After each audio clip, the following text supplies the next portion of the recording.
Hello everyone, ನಮಸ್ಕಾರ ಎಲ್ರಿಗೂ. Welcome back to my channel. ನಾನು ನಿಮ್ಮ ಅಶ್ವಿನಿ. ಹೇಗಿದ್ದೀರಾ ಎಲ್ಲರೂ? ಹೋಪ್ ಎಲ್ಲರೂ ಚೆನ್ನಾಗಿದ್ದೀರಾ ಅನ್ಕೊಂಡಿದ್ದೀನಿ. ಎಲ್ಲರೂ ಚೆನ್ನಾಗಿದ್ದೀರಾ ಅನ್ಕೊಂಡು ವಿಡಿಯೋನ ಸ್ಟಾರ್ಟ್ ಮಾಡೋಣ. ಈ ವಿಡಿಯೋದಲ್ಲಿ ಗೃಹಲಕ್ಷ್ಮಿ ಬಗ್ಗೆ ಒಂದು ಹೊಸ ಅಪ್ಡೇಟ್ ಇದೆ. ಹಾಗಿದ್ರೆ ಆ ಅಪ್ಡೇಟ್ ಏನು ಅಂತ ತಿಳ್ಕೊಳ್ಳೋಣ. ಅಂದ್ರೆ ಎಲ್ರಿಗೂ ಗೊತ್ತಿರೋದು 2,000 ಹಣ, ಅಂದ್ರೆ ಪ್ರತಿ ತಿಂಗಳು ಸರ್ಕಾರದಿಂದ 2,000 ಹಣ ಮಹಿಳೆಯರ ಖಾತೆಗೆ, ಅಂದ್ರೆ ಯಾರ್ಯಾರು ಗೃಹಲಕ್ಷ್ಮಿ ಇರಿದ್ರೆ ಸೊ ಅವ್ರವ್ರ ಖಾತೆಗೆ ಜಮಾ ಆಗುತ್ತೆ ಅಂತ. ಸೊ ಆದ್ರೆ ಇಲ್ಲಿ ಏನಂತಂದ್ರೆ ಸರ್ಕಾರದಿಂದ ಚರ್ಚೆ ನಡೀತಾ ಇದೆ. ಗೃಹಲಕ್ಷ್ಮಿ 2,000 ಬದಲಿಗೆ 1,800 ಅಂದ್ರೆ 1,800 ರೂಪಾಯಿ ಜಮಾ ಮಾಡಬೇಕು ಅಂತ ಸರ್ಕಾರದಿಂದ ಚರ್ಚೆ ನಡೀತಾ ಇದೆ.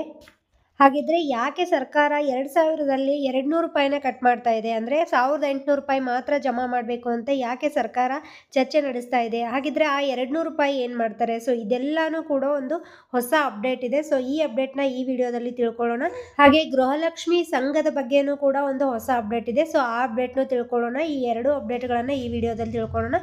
ಹಾಗಿದ್ರೆ ವಿಡಿಯೋ ಸ್ಟಾರ್ಟ್ ಮಾಡೋಣ ಬನ್ನಿ. ವಿಡಿಯೋ ಸ್ಟಾರ್ಟ್ ಮಾಡೋದಕ್ಕಿಂತ ಮುಂಚೆ ಇನ್ನೂ ಯಾರ್ಯಾರು ನನ್ನ ಚಾನಲ್ನ ಸಬ್ಸ್ಕ್ರೈಬ್ ಮಾಡ್ಕೊಂಡಿಲ್ಲ ಸಬ್ಸ್ಕ್ರೈಬ್ ಮಾಡ್ಕೊಳ್ಳಿ. ಹಾಗೆ ಹೊಸದಾಗಿ ಯಾರ್ಯಾರು ವಿಡಿಯೋನ ನೋಡ್ತಾ ಇದ್ದಾರೆ ಸೊ ಅವರೆಲ್ಲರೂ ಕೂಡ ನನ್ನ ಚಾನಲ್ನ ಸಬ್ಸ್ಕ್ರೈಬ್ ಮಾಡ್ಕೊಳ್ಳಿ. ಹಾಗೆ ಈಗಾಗಲೇ ಯಾರ್ಯಾರು ಚಾನಲ್ನ ಸಬ್ಸ್ಕ್ರೈಬ್ ಮಾಡ್ಕೊಂಡಿದ್ದೀರಾ ಅವ್ರಿಗೆಲ್ರಿಗೂ ಕೂಡ ಧನ್ಯವಾದಗಳು. ಹಾಗಿದ್ರೆ ವಿಡಿಯೋನ ಸ್ಟಾರ್ಟ್ ಮಾಡೋಣ ಬನ್ನಿ. ಇವತ್ತಿನ ಅಪ್ಡೇಟ್ ಏನಂತಂದ್ರೆ ಗೃಹಲಕ್ಷ್ಮಿ 2,000 ಬದಲಿಗೆ 1,800 ರೂಪಾಯಿನ ಮಹಿಳೆಯರ ಖಾತೆಗೆ ಜಮಾ ಮಾಡಬೇಕು ಅಂತ ಸರ್ಕಾರದಲ್ಲಿ ಚರ್ಚೆ ನಡೀತದೆ. ಸೊ ಯಾಕೆ ಅಂತ ಮೊದಲನೇದಾಗಿ ನೋಡೋಣ. ಹಾಗಿದ್ರೆ ಮೊದಲನೇದಾಗಿ ಗೃಹಲಕ್ಷ್ಮಿ ಹಣದಲ್ಲಿ, ಅಂದರೆ ಗೃಹಲಕ್ಷ್ಮಿ ಏನು ಪ್ರತಿ ತಿಂಗಳು 2,000 ಹಣ ಸರ್ಕಾರದಿಂದ ಬರುತ್ತೆ, ಆ ಹಣದಲ್ಲಿ 200 ರೂಪಾಯಿ ಯಾಕೆ ಕಡಿತ ಮಾಡ್ತಾ ಇದ್ದಾರೆ ಅಂತ ಹೇಳ್ಬಿಡ್ತೀನಿ ನೋಡಿ. ಈಗಾಗಲೇ ನಿಮಗೆಲ್ಲ ತಿಳಿದಿರೋ ಹಾಗೆ ಗೃಹಲಕ್ಷ್ಮಿ ಸಂಘ ಅಂತ ಓಪನ್ ಮಾಡಬೇಕು ಅಂತ ಸರ್ಕಾರದಿಂದ ಈ 3-4 ತಿಂಗಳ ಹಿಂದೆನೇ ಚರ್ಚೆ ನಡೀತಾ ಇತ್ತು. ಸೊ ಗೃಹಲಕ್ಷ್ಮಿ ಸಂಘಕ್ಕೆ ಈ 200 ರೂಪಾಯಿ ಏನು ನಾವು ಕಡಿತಗೊಳಿಸ್ತೀವಿ ಸೊ ಅದು ಗೃಹಲಕ್ಷ್ಮಿ ಸಂಘಕ್ಕೆ ಬರುತ್ತೆ. ಸೊ ಎಲ್ಲರೂ ಕೂಡ ಅವ್ರವ್ರ ಖಾತೆಗಳಿಗೆ ಹಣ ಜಮಾ ಆದ ಮೇಲೆ, ಅಂದ್ರೆ ಎಲ್ರಿಗೂ 2,000 ರೂಪಾಯಿ ಹಣ ಜಮಾ ಆದ ಮೇಲೆ ಸೊ ಗೃಹಲಕ್ಷ್ಮಿ ಸಂಘಕ್ಕೆ ನೀವು ಅಮೌಂಟ್ ಹಾಕಿ, ಅಂದ್ರೆ ಗೃಹಲಕ್ಷ್ಮಿ ಸಂಘಕ್ಕೆ ನೀವು ಹಣವನ್ನ ಕಟ್ಟಿ ಅಂತಂದ್ರೆ ಯಾರು ಕೂಡ, ಅಂದ್ರೆ ಎಲ್ಲರೂ ಹಣವನ್ನ ಕಟ್ಟೋದಿಲ್ಲ, ಅಂದ್ರೆ ಗೃಹಲಕ್ಷ್ಮಿ ಸಂಘಕ್ಕೆ ಹಣವನ್ನ ಎಲ್ಲರೂ ಕೂಡ ಕಟ್ಟೋದಿಲ್ಲ. ಸಾಕಷ್ಟು ಜನ ಯೋಚನೆ ಮಾಡ್ತಾರೆ. ಸೊ ಅದಕ್ಕೆ ಇಲ್ಲಿ ಸರ್ಕಾರ ಏನ್ ಮಾಡಿರೋಂಥದ್ದು, ಎಲ್ಲರೂ ಕೂಡ ಹಣ ನಾವು ಖಾತೆಗಳಿಗೆ 2,000 ಹಾಕಿದ್ಮೇಲೆ ಹಣ ಎಲ್ಲರೂ ಕೂಡ ಗೃಹಲಕ್ಷ್ಮಿ ಸಂಘಕ್ಕೆ ಕಟ್ಟಲ್ಲ. ಸೊ ಅದಕ್ಕೆ ನಾವು ಸರ್ಕಾರ ಏನ್ ಮಾಡ್ತಾ ಇದೆ, ಹಣವನ್ನ ಅಂದ್ರೆ ಈ 2,000 ಏನಾಗ್ತಾ ಇದೆ ಸೊ ಆ ಹಣದಲ್ಲಿ ನಾವು 1,800 ರೂಪಾಯಿಗಳನ್ನ, ಅಂದ್ರೆ 1,800 ರೂಪಾಯಿನ ನಾವು ಖಾತೆಗಳಿಗೆ ಜಮಾ ಮಾಡಿಬಿಟ್ಟು, ಮಹಿಳೆಯರ ಖಾತೆಗಳಿಗೆ ಜಮಾ ಮಾಡಿಬಿಟ್ಟು, ಇನ್ನು ಉಳಿದ 200 ರೂಪಾಯಿ ಅಂದರೆ ಎಲ್ಲ ಮಹಿಳೆಯರಿಂದನೂ 200 ರೂಪಾಯಿನ ಕಡಿತಗೊಳಿಸ್ಬಿಟ್ಟು ಅದನ್ನು ನಾವು ಗೃಹಲಕ್ಷ್ಮಿ ಸಂಘದಲ್ಲಿ ಜಮೆ ಮಾಡೋಣ ಅಂತ ಇಲ್ಲಿ ಸರ್ಕಾರ ಯೋಚನೆ ಮಾಡ್ತಿರೋಂಥದ್ದು.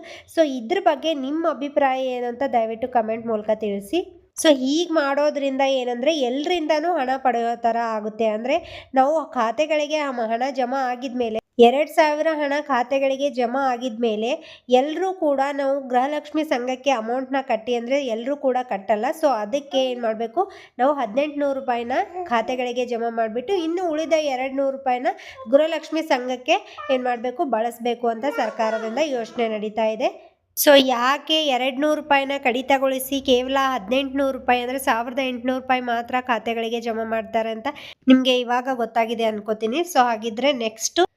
ಹಾಗಿದ್ರೆ ಗೃಹಲಕ್ಷ್ಮಿ ಈ ಸಂಘದಿಂದ, ಅಂದರೆ ಗೃಹಲಕ್ಷ್ಮಿ ಸಂಘದಿಂದ ಏನು ಉಪಯೋಗ, ಏನು ಅನುಕೂಲ ಇದೆ, ಇದ್ರ ಉದ್ದೇಶ, ಅಂದರೆ ಸರ್ಕಾರ ಈ ಗೃಹಲಕ್ಷ್ಮಿ ಸಂಘನ ಓಪನ್ ಮಾಡ್ತಿರೋದ್ರ ಉದ್ದೇಶ ಏನು ಅಂತಂದರೆ, ಈ ಸರ್ಕಾರ ಗೃಹಲಕ್ಷ್ಮಿ ಸಂಘ ಓಪನ್ ಮಾಡಿ ಈ ನಿಮಗೆ ಏನು 200 ಕಡಿತಗೊಳಿಸುತ್ತೋ, ಅಂದರೆ ಈಗೇನು ನಿಮಗೆ 2,000 ಹಣ ಬರುತ್ತೋ ಪ್ರತಿ ತಿಂಗಳು, ಸೊ ಅದರಲ್ಲಿ 200 ರೂಪಾಯಿ ಪ್ರತಿ ತಿಂಗಳು ಕಡಿತಗೊಳಿಸುತ್ತೋ, ಇದರಿಂದ ನಿಮಗೇನು ಉಪಯೋಗ, ಅಂದರೆ ಮಹಿಳೆಯರಿಗೆ ಏನು ಉಪಯೋಗ ಅಂದರೆ, ಈ ಗೃಹಲಕ್ಷ್ಮಿ ಸಂಘದಿಂದ ನೀವು 30,000ದಿಂದ 3,00,000ದವರೆಗೂ ಲೋನನ್ನು ಪಡ್ಕೊಳ್ಬೋದು. ಅಂದರೆ ಗೃಹಲಕ್ಷ್ಮಿಯರು ಯಾರ್ಯಾರು ಇದ್ರೆ, ಇವಾಗ ಏನು ನೀವು ಗೃಹಲಕ್ಷ್ಮಿ ಅಮೌಂಟ್ನ ಪಡ್ಕೊಳ್ತಾ ಇದ್ದೀರಾ ಅವರೆಲ್ಲರೂ ಕೂಡ ಏನು ಗೃಹಲಕ್ಷ್ಮಿ ಸಂಘದಿಂದ 3,00,000ದವರೆಗೂ, ಏನು 30,000ದಿಂದ 3,00,000ದವರೆಗೂ ನೀವು ಸಾಲವನ್ನು ಪಡ್ಕೊಳ್ಬೋದು. ಅಂದರೆ ಎಲ್ಲ ಮಹಿಳೆಯರು ತಮ್ಮ ಕಾಲ ಮೇಲೆ ತಾವು ನಿಂತ್ಕೊಳ್ಳಿ, ಎಲ್ರಿಗೂ ಕೂಡ ಇದರಿಂದ ಉಪಯೋಗ ಆಗಲಿ ಅಂತ ಇದು ಸರ್ಕಾರದಿಂದ ಉದ್ದೇಶ ಆಗಿದೆ. ಹಾಗೆ ನೀವೆಲ್ಲರೂ ಕೇಳ್ಬೋದು, ಈ ಗೃಹಲಕ್ಷ್ಮಿ ಸಂಘ ಯಾವಾಗ ಓಪನ್ ಆಗುತ್ತೆ ಅಂತ ಕೇಳ್ಬೋದು. ಸೊ ಇದು ಇನ್ನೂ 3-4 ತಿಂಗಳು, ಅಂದರೆ ಇದು ಪ್ರೊಸೆಸ್ ನಡೀತಾ ಇದೆ, ಇನ್ನೂ 3-4 ತಿಂಗಳು ಹೋಗ್ಬೋದು ಇದು ಓಪನ್ ಆಗಲಿಕ್ಕೆ. ಸೊ ಇದಿಷ್ಟು ಇವತ್ತಿನ ಗೃಹಲಕ್ಷ್ಮಿ ಸಂಘದ ಅಪ್ಡೇಟ್ ಆಗಿರುತ್ತೆ. ಈ ಅಪ್ಡೇಟ್ ನಿಮಗೆ ಇಷ್ಟ ಆಗಿದ್ದಲ್ಲಿ ಲೈಕ್ ಮತ್ತು ಶೇರ್ ಮಾಡೋದನ್ನು ಮರಿಬೇಡಿ. ಸೊ ಇದೇ ರೀತಿ ದಿನೇ ಹೊಸ ಅಪ್ಡೇಟ್ಗಳನ್ನು ಪಡ್ಕೊಳ್ಳೋಕ್ಕೋಸ್ಕರ ನನ್ನ ಚಾನಲ್ನ ಸಬ್ಸ್ಕ್ರೈಬ್ ಮಾಡ್ಕೊಳ್ಳಿ. ಹಾಗಿದ್ರೆ ವಿಡಿಯೋನ ಇಲ್ಲಿಗೆ ಮುಗಿಸೋಣ. ಧನ್ಯವಾದಗಳು ಎಲ್ರಿಗೂ.